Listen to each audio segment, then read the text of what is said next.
In this video, we're going to do a mobility sequence specifically for the hips, the back, and the shoulders. We'll warm up the spine first. So just bring your hands together above your head and keep your elbows nice and straight. So see how my elbows are close to my ears? I'm going to keep them there as I start to draw circles with the hips in all different directions. So you'll feel a stretch probably in the middle part of your back, going down the sides of your body as well.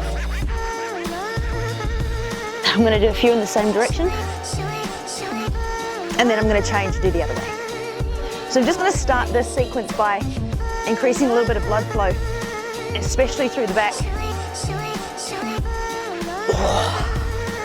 and even through the hips a little bit as well. So if you start to do this with your arms, you'll feel a lot less of a stretch. So the longer and straighter your arms are and the closer your elbows are to your ears, the more you're going to feel it. And just do, say, I don't know, 5 more in each direction. 2 that way, and then 2 the other way, and then 3.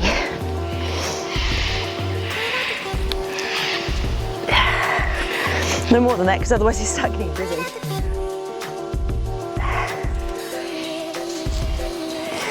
Now the next part of the warm-up is I'll have my hands on my knees. I'm going to go sideways so you can see what I'm doing. I'm going to scoop my head under and then come back the other way. Just do at least 10 of these. So you'll feel this probably in your, when you lift your chin, you'll feel it in your hamstrings and your glutes. And then when you round your back, I feel that between my shoulder blades. Here's Charli.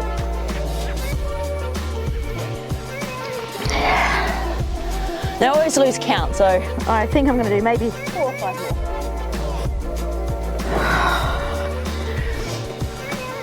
Just a nice way of loosening up your whole spine, or the whole back of your body really.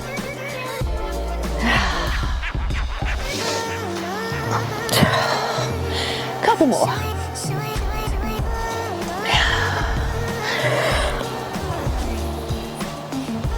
And then another one just to get the blood flow going. So my feet are kind of hip width apart, and with my opposite hand, I reach up and bang my arm next to my ears like this. So just a good stretch for your sides, especially if you kind of try to do it on a 45-degree angle. Feel that between my shoulder blades as well.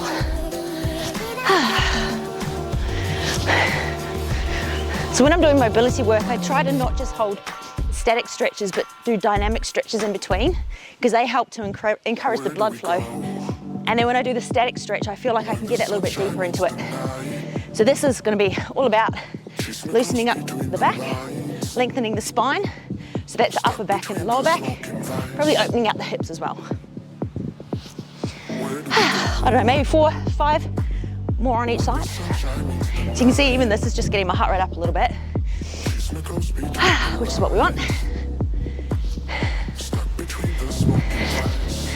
Now we'll bend the knees. And we're just going to go side to side, a little bit of a stretch for the inner thigh. Because anytime I work on opening up my hips, I think one of the reasons why my hips are tight is because my hamstrings and my adductors are always tight, so they kind of pull on that joint a little bit. So to open up the hips is not just about, you know, doing hip circles but it's also about stretching out any muscles that are tight in that area and probably restricting the range of motion. And for me, that's definitely inner thigh, my adductors, hamstrings, everything really. So let's bring the feet together. Let's just drop down. Drop the head as well. So if I show you sideways, this is, yes, it's stretching hamstrings and glutes, but if I drop my head and let my arms just completely hang, now I also feel that stretch in my upper back. Then if we fold the arms, it creates a little bit more heaviness through the upper back, especially if I just let the crown of my head face the ground or point towards the ground. Now I feel a nice hard stretch through my shoulder blades and my upper back. And to make it dynamic, and just bounce to the side and then to the other side. And I keep wanting to look forward, so you might notice me doing that. So I'm just correcting myself, letting my head hang as well. I'm very tight in my shoulders and my traps, so this kind of kills two birds with one stone for me. It loosens up my spine and my back. They also need to do a lot more work loosening up between my shoulder blades, especially my upper left trap. I have a lot of tightness there. It's because I'm left-handed, so it's just a lot of overuse. Over the years, things are just tightening up and a little bit overactive. Now let's put hands on the knees. Lift up the chin, so I'm trying to arch my back, stick my butt out, and then I'm going to paddle the knees like that. Okay, again, you'll feel this a lot in your hamstrings. And often when we have a tight lower back, it's actually because we're tight in our glutes or our hamstrings and everything starts to pull. So it's good to have this part loose as well, especially if we want to loosen up the back. We kind of want to address the areas that are causing the back to be tight in the first place, rather than just focusing on the one muscle that's tight. Thinking about why is that muscle tight or overactive, and alleviating everything around it as well. It's just going to be a lot more effective that way. Okay, so we're going to go on to one foot in the front and our knee behind. So this knee is actually out wide though. So if I show you from the front, it's not directly in front, it's out to the side like that. So I can push it out. So this is going to help stretch your adductor and your hip on the back. And then when the butt comes back, we stretch hamstring. So we go hip and adductor to hamstring. Let's do 10, 9, 8, 7, 6, 5, 4. It's beautiful weather in my backyard today, so I'm making the most of a little bit of sunshine, as is Harley. Now let's do the other side. So again, it goes out wide, just not directly in front of the body, because then I can push out, get a nice stretch in the inside there. So by pushing the hips forward, then it stretches the hip on the back leg. Then we come forward, hamstring stretch, hip to hamstring. So it's a dynamic stretch, hits two different body parts. So I really like dynamic stretches that don't just do one muscle. You know, it's just time efficient to do two things at the same time. Plus it encourages more blood flow. So when we hit a static stretch, we've already loosened off and warmed it up a little bit. Then you go straight into it. Let's do, say, 4 more. 4, 3, 2, 1. Now we're going to hit a static stretch, and this is going to be for your upper back, good for between the shoulder blades as well. So child's pose, as we all know, is this position here. Okay, and I'll show you sideways. It's like that, so you're pulling your butt back. So I'm trying to stretch my arms as long as possible. Like I'm pulling my arms out of their sockets and trying to get my chest down to the ground. So this is very, very good stretch for the spine, especially the upper back. So if you have poor posture, this is a great stretch to help correct posture, which is usually due to tightness through the front, so through the chest and the shoulders, which pulls our shoulders forward and gives us that rounded upper back look. And then to make this dynamic, we can come up and then back. Pull, up, and then back.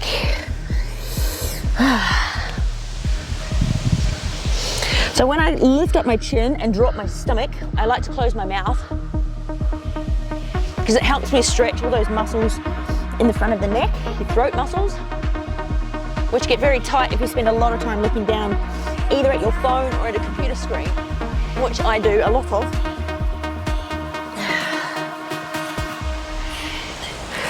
So I'm just trying to keep my spine long when I lift up my chin as well. So I'm not sinking into my lower back, but I'm trying to keep the spine long and elongated. Let's do 3 more then.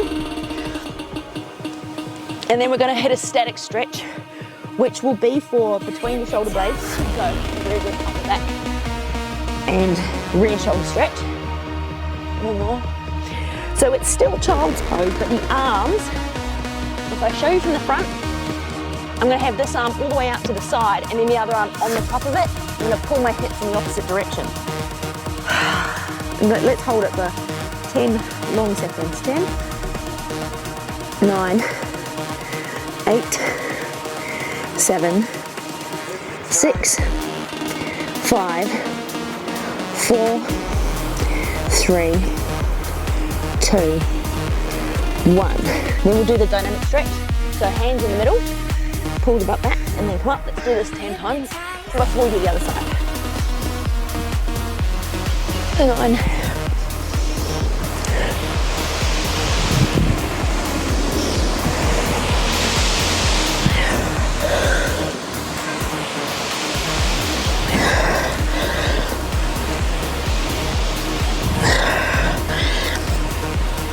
4, 3, 2 more.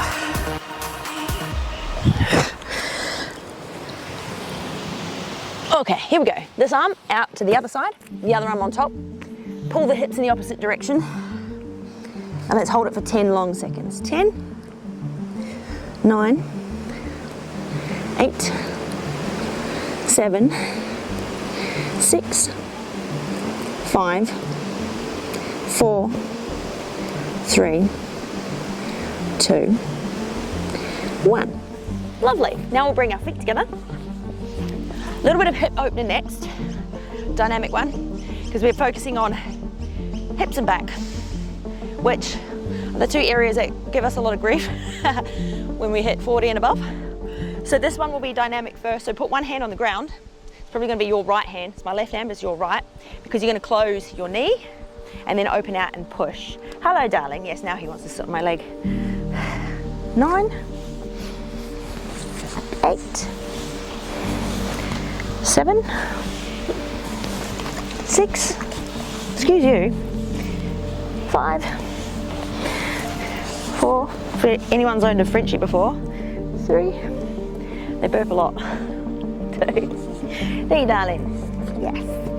So that side's done, now we're going to do the other side. Yes, we love you, darling. Okay, good boy. So hand on the ground, close, open and push, 10. You keep going. So you're going to close and open, darling, darling, good boy. 9, 8,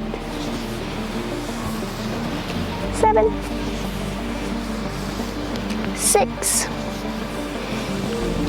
5, 4, 3, 2, and 1. So that was dynamic stretching for the hip joint. Now we're just going to sit in the middle like this. This one will still do your hips and your inner thighs, but also does your back, especially your upper back. So it's called angry cow, happy cow. So you hold on with your hands to your feet, but I'm going to push down with my elbows and I'm going to scoop my head under and then come back the other way. So we do that 9 more times. Go underneath. 8, 7, 6, 5, 4, 3, 2, 1. Good, now bring the feet out nice and wide. Okay, so I trained legs yesterday, so I'm very tight right on the inside. So inner thigh, to stretch that, we're just gonna walk forward with the hands and then walk back. Let's do it 10 times. 9,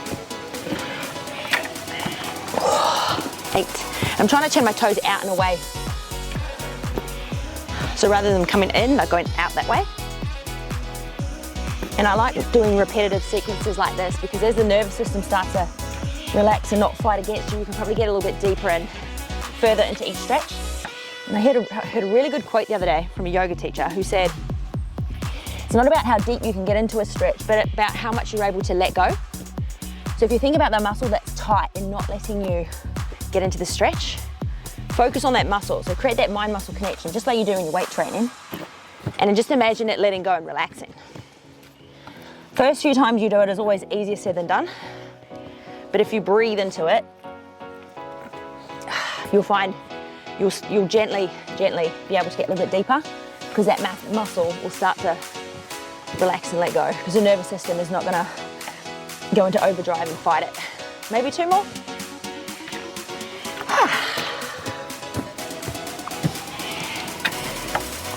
Lovely.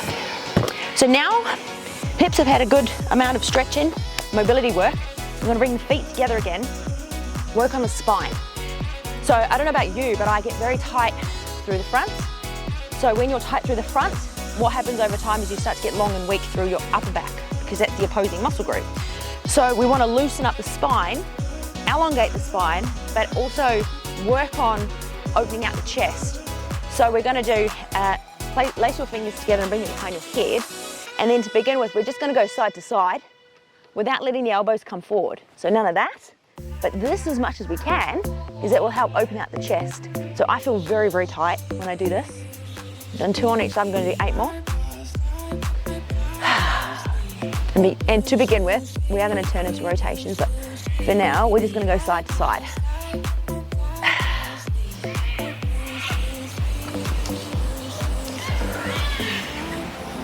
Really focusing on open and wide with the elbows.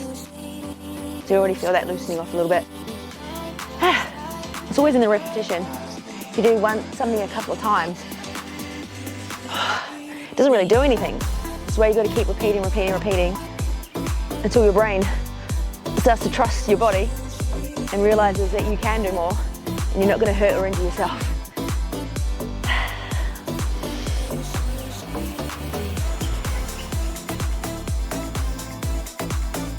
Finish that there. Now, just have a little bit of a rest because even having your arms behind your head is quite tiring. So before we do the next part of that sequence, we're just going to do some neck rotations. So if you're very tight in your upper back, your traps probably up like mine are, especially on the left, and they seize up. So I like to just look down to the side, stretch here, and then look down to the other side to stretch. So it feels like you're getting a nice neck stretch, but that is also part of your trapezius, so part of your upper back.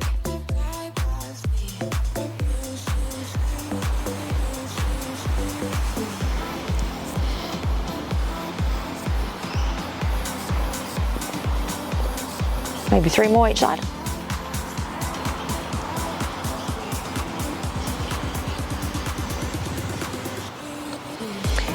And now the last part, which is going to hurt, so we might do a few extras, just to make sure our spine is really nice and loose, is we will put these behind our head again, but we're going to actually rotate and come down to the knee, and then rotate, come down to the other knee. And you might find one side is tighter than the other side. There's 2 on each side.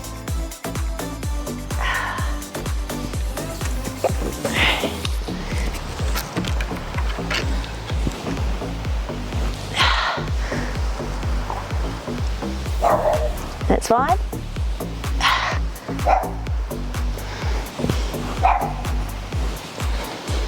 I do really struggle to keep my elbows back when I'm doing this one. Let's go maybe 4 each side and then we're done.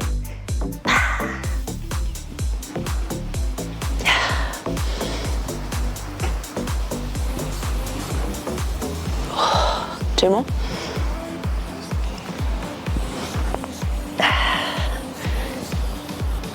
So I don't know about you, but this one here felt the most tight out of all the exercises we just did in this sequence.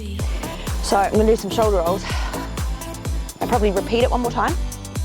So when you're doing these mobility sequences with me, if you find any particular part of your body is tighter than another part, you might want to pause the video and repeat that part.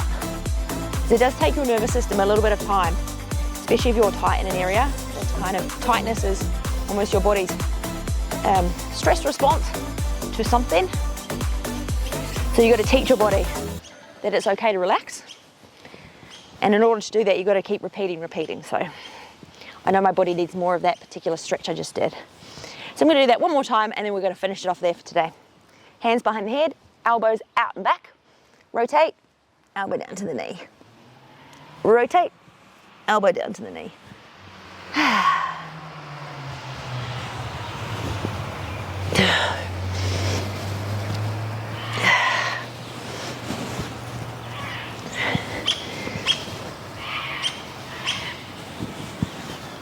It's halfway.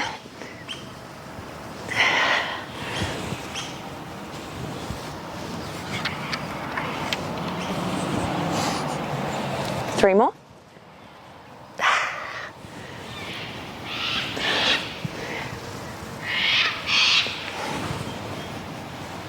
Last one. That's it. And we're done.